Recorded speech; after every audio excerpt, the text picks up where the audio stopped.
Capítulo 1. ¿Qué fue la Asamblea del año 13? 3 años después del 25 de mayo de 1810, quedaban todavía por resolverse muchos interrogantes alrededor de la forma de gobierno que iba a darse en el territorio que conformaba el Virreinato del Río de la Plata. Se habían ensayado ya juntas y triunviratos, y a la vez la guerra se echaba por doquier, en el Alto Perú, en Paraguay y en la Banda Oriental. Más de 4 siglos de dominación española habían dejado su huella, y los americanos no solo peleaban contra el adversario realista, sino que debatían entre ellos acerca de cómo llevar adelante la experiencia revolucionaria. Así, encontramos 2 posturas dentro de los criollos. Frente a los más moderados en cuanto a la posibilidad de independizarse definitivamente del debilitado poder español, un grupo de patriotas reclamaba e insistía en proclamar la independencia. Entre otros tantos, marcaron fuertemente estos primeros años de nuestra historia como nación Monteagudo y San Martín.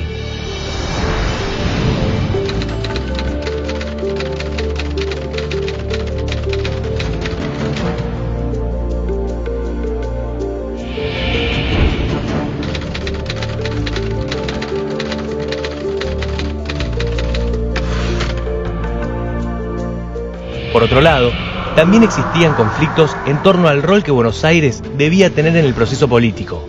Algunas provincias del litoral se oponían fuertemente al centralismo que estaba tomando la ciudad puerto, junto con Artigas, líder de la Banda Oriental.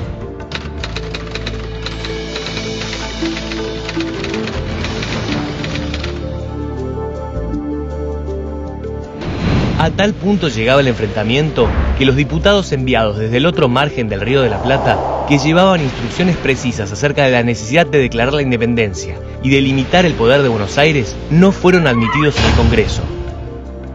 Bajo la influencia de la Revolución Francesa y la teoría política de pensadores como Rousseau, Montesquieu y Voltaire, el segundo triunvirato afina las ideas políticas de la Sociedad Patriótica de Bernardo de Monteagudo y a la Logia Lautaro de Carlos María de Alvear y José de San Martín, convocó en 1812 a una asamblea legislativa que finalmente debía proclamar la independencia de España y redactar una constitución.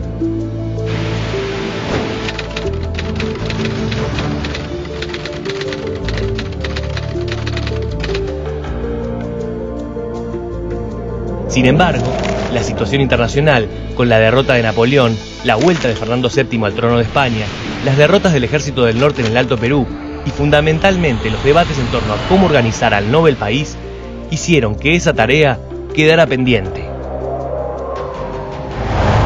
La Asamblea General Constituyente y Soberana del año 1813, que comenzaría a funcionar en enero de ese año por orden del segundo triunvirato, se convirtió entonces en un hito fundamental de nuestra historia política y social. Su tarea legislativa en torno a las libertades civiles, la creación y puesta en valor de símbolos patrios, como el himno nacional, el escudo y la instauración del 25 de mayo como fiesta cívica, sus debates alrededor de la forma de organización nacional y fundamentalmente su búsqueda en pos de la construcción de una nación son una herencia que sigue vigente hasta el día de hoy. ¿Cómo se crea una nación? ¿Cuándo se creó la nación argentina? La Asamblea del año 13 es un hito central en la historia de nuestra identidad como nación. Si bien mayo de 1810 significó el comienzo del proceso que desembocaría en el surgimiento de la Argentina, fue recién 3 años después cuando se terminó de invocar a Fernando VII, rey de España, como el soberano legítimo. De hecho, por diversos acontecimientos sucedidos tanto en Europa como en América y por los desacuerdos en las filas criollas, no se pudo declarar la independencia de España en ese momento, pero sí sobrevino la idea de comenzar la construcción de alternativas y símbolos que constituyeran el ideal de nación. Nación es un concepto que cambió su significado a lo largo del tiempo. Hoy implica no solamente un territorio en el cual se manifiesta la soberanía de un Estado, es decir, en donde un Estado desarrolla sus funciones, sino fundamentalmente un grupo de hombres y mujeres que comparten la misma cultura, que reconocen los mismos antepasados y que se piensan como miembros de un grupo en común. A comienzos del siglo XIX, la nación era entendida como la reunión de muchos pueblos y provincias sujetos a un mismo gobierno y leyes. Los debates acerca de si la nación argentina existía antes de la colonia, o si por el contrario, fue una construcción posterior a la independencia, signó durante muchos años los debates entre historiadores y políticos ocupados del tema. Bartolomé Mitre sostuvo la idea de la preexistencia de la nación. Planteaba: Hay, señores, una nación preexistente. Y esa nación es nuestra patria, la patria de los argentinos. Ese pacto escrito y sellado con nuestra sangre existe y existirá porque la nación argentina existe en el corazón de todos los argentinos. Y con ella, el acta de su independencia que lo simboliza. Otros pensadores se opusieron a esta idea, manifestando que durante la mayor parte del siglo XIX fue difícil encontrar un sentir nacional y que las identidades se definían más por el lugar de pertenencia, provincia, ciudad, que por una que unificara todo el territorio. En cualquier caso, el año 13 significó el comienzo de la construcción de una identidad que aglutinaría a las provincias como un actor independiente y autónomo. La creación de símbolos como el himno y el escudo cimentaron las bases de nuestra historia como nación. Ciudadanía. La Asamblea del año 13 fue un hito central en la construcción y ampliación de la ciudadanía en el Río de la Plata. Pero, ¿qué es la ciudadanía?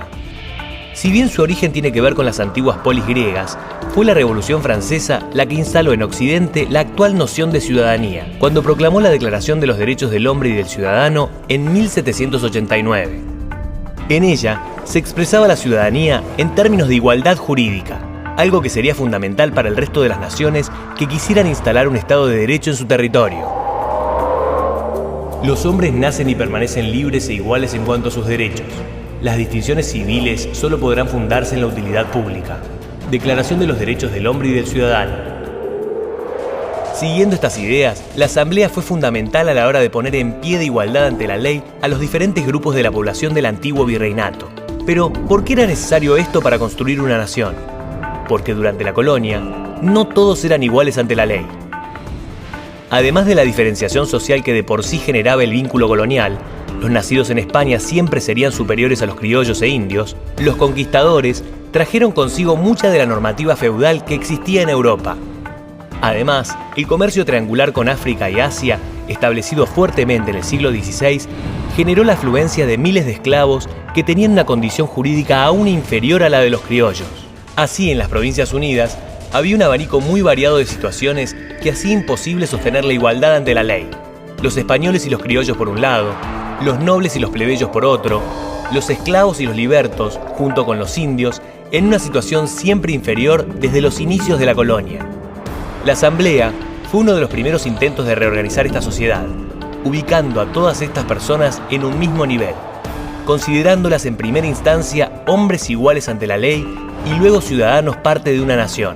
Para eso, suprimió los títulos de nobleza, pero también liberó a los indígenas de los trabajos forzosos a los que estaban sometidos: la encomienda, la mita y el yanaconazgo. La encomienda implicaba una esclavitud solapada, ya que el rey le otorgaba el derecho a un español de cobrar los tributos de una serie de indios a su cargo y hacer lo que quisiera con ellos. El yanaconazgo y la mita, que existían desde antes de la colonia, se asemejaban mucho al trabajo forzoso o la esclavitud. La Asamblea dispuso así la derogación de estos servicios en sus tres formas. Esto tuvo mucho que ver con la influencia de las ideas de Castelli y Monteagudo, quienes desde que comenzó el proceso revolucionario incluyeron a los pueblos originarios en el conjunto de la población, integrándolos y dotándolos de derechos como nunca antes se había hecho durante la colonia. ¿No es verdad que siempre habéis sido mirados como esclavos y tratados con el mayor ultraje, sin más derecho que la fuerza, ni más crimen que habitar en vuestra propia patria? ¿Habéis gozado alguna vez esos empleos y honores que os ofrecen, y lo que es más, aquellos mismos bienes que vuestro propio suelo os concede y la naturaleza os dispensa con absoluto dominio? Así, la Asamblea comenzó a delinear el perfil de ciudadanía que se iría construyendo y reconfigurando durante toda nuestra historia como país. 4. Esclavitud. Una de las principales resoluciones de la Asamblea del año 13 fue decretar la libertad de vientres para todos los esclavos que habitaran el suelo de las Provincias Unidas. Sin embargo, no se trató de un cambio aislado en el mundo.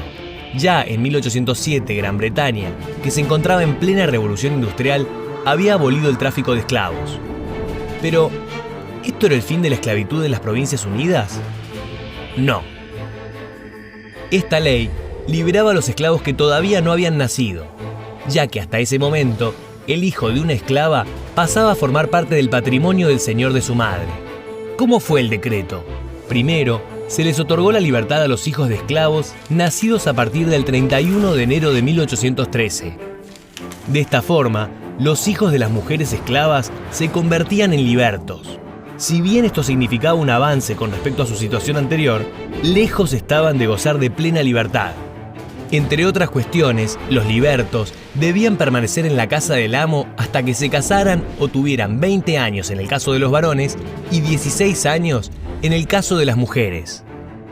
Debían servir gratis a sus patronos hasta la edad de 15 años, y en los 5 restantes se les abonaría un peso cada mes por su servicio. Esta ordenanza se fue ampliando. Poco tiempo después, se sancionó la norma que disponía que los esclavos que ingresaran en el territorio rioplatense provenientes de otros estados serían libres.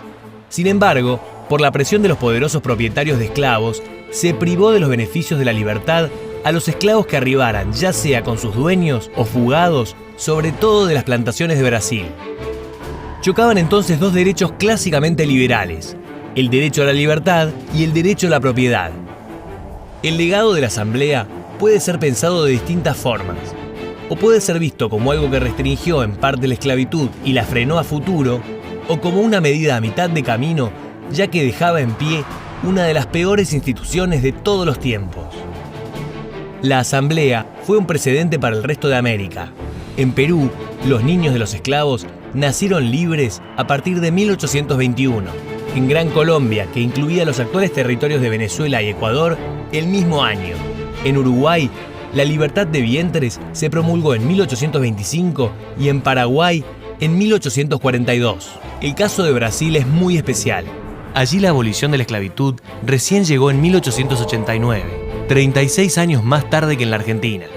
En nuestro país, la abolición definitiva de la esclavitud aparecería recién en la Constitución de 1853, que Buenos Aires debió aceptar al incorporarse en la nación argentina en 1860. Pero fue sin duda la Asamblea la que dio el puntapié inicial para que comenzara a pensarse el problema en nuestro continente.